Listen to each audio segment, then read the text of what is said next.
You write for O. It's not a magazine I read, I have to admit. You're writing for a very specific readership. You're not writing for a general audience. It's for a very, I guess, defined demographic. I mean, people who are, I guess, part of the Oprah demographic, whatever, however you define that. You're not writing on the web, and they don't seem to be putting your writing on their website. So you're pretty much, is it safe to say that you're kind of confined to the print publication? We're in the middle of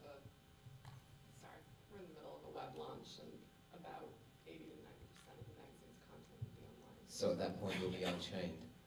Can you talk about what the experience is for you of writing serious film criticism in that venue? And I'm assuming O is a very successful magazine, that its readership is probably in the millions. That's kind of at the other end of the continuum from Film Comment and Kaida Cinema, obviously. We wouldn't mind some of those readers, but can you talk about what the experience is for you, and whether you, from that vantage point, feel any sense of you know, are there problems, are there pros and cons to that? We actually have what I would say is an undefined demographic. Our audience is so big, so geographically diverse, so economically diverse. Can everyone hear me? A little louder. Sorry. That I can never make any safe assumptions about who I'm writing for. What I do, all I can assume is that the reader is interested in good movies. The one consideration that I have to take into account is geographic diversity.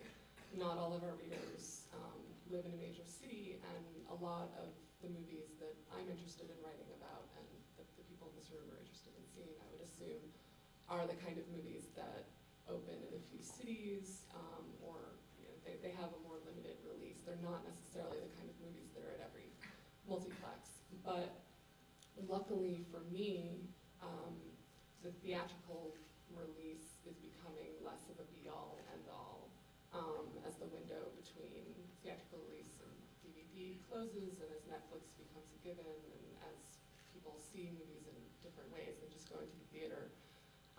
It gives me a lot more freedom to write about anything I want, which is great. But I do have to consider the fact that I might be leaving some readers out of the conversation if I choose one movie over another. The other thing I would say is that the space that I have for writing reviews, and this comes back to the difference between reviewing and criticism, is so small that it's almost like a cousin to film criticism. It's more like curating than criticism. I'm literally finding 3 movies that I think are great and making a case for them as concisely as possible. It's very different from, you know, something I would write for CinemaScope or Sight and Sound. Jonathan? Well, yes. What do you want me to address? There's so many topics floating around here. Anything to say about crisis? Well, sure. I mean, there's a lot of crises going on right now. There's a crisis in this country. There's a crisis. I mean, for me, there's a crisis in journalism that. Let me just read you something I brought in, because I think it seems to me it's hard to talk about film criticism without talking about journalism in some ways. In the Freedom of the Press rankings done annually for 169 countries by Reporters Without Borders, the United States plunged from 17th place in 2002 to 53rd place in 2006, with only a minor upswing to 48th place in 2007, which is the most recent time they did it. It seems to me that we're in a situation where in a lot of journalism, very basic things that are going on in the world right now, we can't tell the truth about. We don't even understand.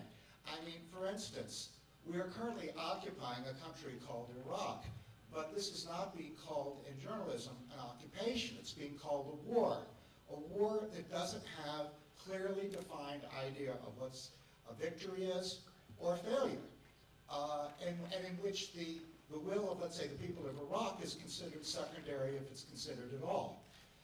We have a person running for president who had a black father and a white mother who's called black. This, you could say, is maybe half-truth, but this is adopting the terminology that dates back to slavery, in which if a person is part black, he's all black. The point is that to actually describe who Obama is racially correctly is politically incorrect. So we're in a situation where we can't even tell the truth about very basic things like that. So, but we're also, and this is something I also want to address because it's equally important, going through huge paradigmatic changes.